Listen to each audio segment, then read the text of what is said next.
తిరుమలలో కలకలం సృష్టించిన కల్తీ నెయ్యి కేసులో సిట్ దూకుడు పెంచింది. తిరుమల లడ్డు నెయ్యి కల్తీ కేసులో కీలక నిందితుడిగా ఉన్న A16 అజయ్ కుమార్ సుగంధను అరెస్ట్ చేసినట్లు సిట్ అధికారులు తెలిపారు.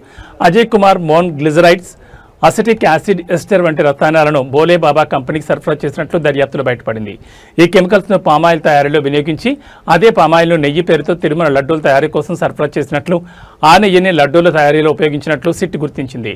దీంతో లడ్డూల తయారీలో ఉపయోగించిన నెయ్యిలో 90% వరకు పామాయిల్ ఉన్నట్లు వెల్లడైంది. గత 7 ఏళ్లుగా బోలే బాబా కంపెనీకి పామాయిల్ తయారీలో అవసరమైన కెమికల్స్ను అజయ్ కుమార్ సరఫరా చేస్తున్నట్లు సిట్ పేర్కొంది. ఇక అజయ్ కుమార్ను నెల్లూరు ఏసీబీ కోర్టులో హాజరుపరిచారు సిట్ అధికారులు.